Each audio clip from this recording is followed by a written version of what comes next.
Shri Manoj Kumar ji Jha, 5 minutes. जी शुक्रिया माननीय vice chairman साहब।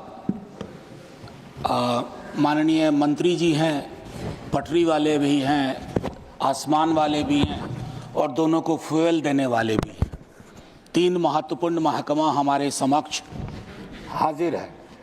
Sir, railway amendment bill pay चर्चा हो रही है, लेकिन आमतौर पे मैं देख रहा हूं कि रेलवे को लेकर के जो सार्वभौमिक चिंता है वो बिल से ज़्यादा व्यक्त हो रही है। तो मैं 2-4 चीज़ें उसमें, माननीय उपसभापति जी, सबसे पहले तो हमें ये जानना होगा कि भारतीय रेल की हमारी अवधारणा क्या है। मैं 3 फिल्में ले रहा हूं। पाकीज़ा, जिसमें ट्रेन बोलती है, आप पाकीज़ा में बार बार ट्रेन का सीक्वेंस आना वो कई चीजों के प्रतीक के रूप में इस्तेमाल हुआ है। दूसरा, गमन, माइग्रेशन की पूरी पीड़ा, और मैं उस क्षेत्र से आता हूं जहां की ट्रेनों के नाम वहां के हालात बयान करते हैं। श्रम शक्ति, श्रमजीवी, जनसाधारण। वंदे भारत अभी तक हमारी किस्मत में आया नहीं है।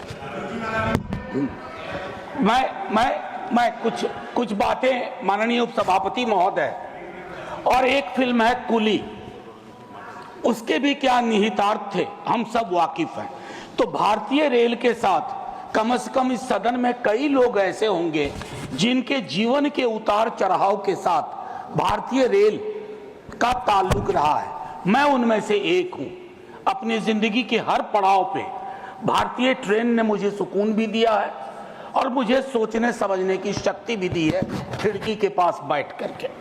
माननीय उपसभापति महोदय, ये कोइंसिडेंस नहीं है कि आज मैं सुबह बाहर अपने घर के खड़ा था, कुली मोर्चा के साथी आए और उन्होंने अपनी चिंताएं मेरे समक्ष कही। हम सब ने कुंभ का बहुत जिक्र किया। प्रयागराज स्टेशन पे जो पारंपरिक रूप से काम करने वाले कुली थे, उनको दरकिनार करके आउटसोर्सिंग की गई। पूरा दस्तावेज है सर, सौंप भी दूंगा। कुलियों को लेकर के मेरे पास इसलिए भी संभवतः आए होंगे क्योंकि लालू जी के कार्यकाल में कुली वर्ग को जो सुविधाएं दी गई वो महत्वपूर्ण है, याद करना। बाकी नव उदारवाद ने कई प्रस्थापनाएं बदल दी हैं।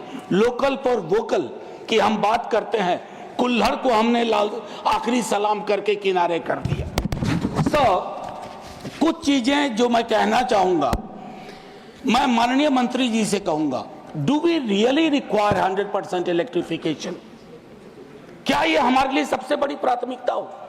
उस रूट पे भी इलेक्ट्रिफिकेशन जहां दिन में सिर्फ एक गाड़ी चलती है यहां से वहां, और मढ़ौरा में जो डीजल इंजन बन रहा है जिसकी कोडल लाइफ 30 ईयर्स है, उसका क्या होगा? अभी भी मढ़ौरा में निर्माण हो रहा है। माननीय मंत्री जी से ब्यूटिफिकेशन पे बहुत खर्च हुआ, अच्छा लगता है, लेकिन एंड यूजर को क्या हासिल हो रहा है खूबसूरत चमचमाती स्टेशन से?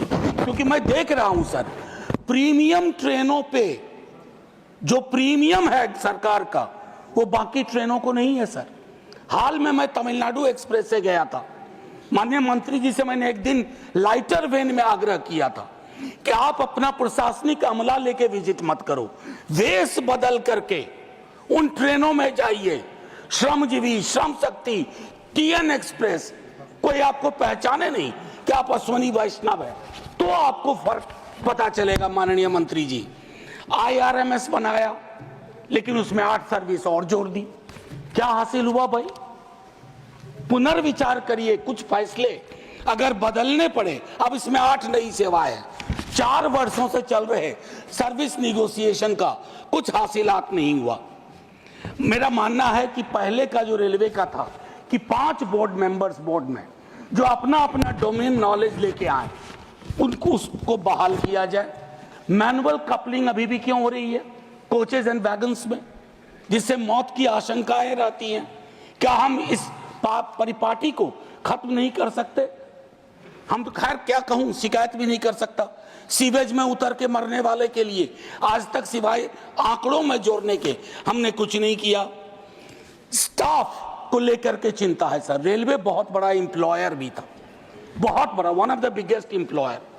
और 23 में संभवतः जनवरी के महीने में यही बताया गया कि 3,12,000 नॉन गजेटेड पोस्ट खाली है। उसके लिए हमारी क्या चिंता हुई? समाप्त करें। बस 30 सेकंड और दे दीजिए जी। बस 30 सेकंड। भारतीय रेल के भविष्य का सवाल है, हमारा भी भविष्य जुड़ा हुआ है। और सेफ्टी को लेकर के मेरे कई साथी बोल चुके हैं, मैं उस पर टिप्पणी सिर्फ इतना करना चाहता हूं कि जब कवच की चर्चा हुई, हमने बहुत सारे विजुअल्स देखे, बहुत तरह की बातें देखी, लेकिन उसके बावजूद अगर इस प्रकार की दुर्घटनाएं होती हैं, जैसे उसके लिए एक अकाउंटेबिलिटी मैकेनिज्म, अक्सर हम देखते हैं कि भगदड़ भी हुई यहाँ न्यू दिल्ली रेलवे स्टेशन पे, खबरें आई कि सीसीटीवी ऑफ कर दिए गए।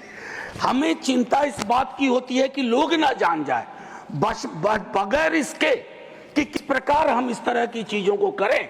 अंत में आखिर मैं आपसे आग्रह करूंगा, सर, भारतीय रेल इस देश के मन में रची बसी हुई है, उसको इतना आसमानी ना बना दिया जाए कि हमें अपने हाथ से दूर जाती दिखे।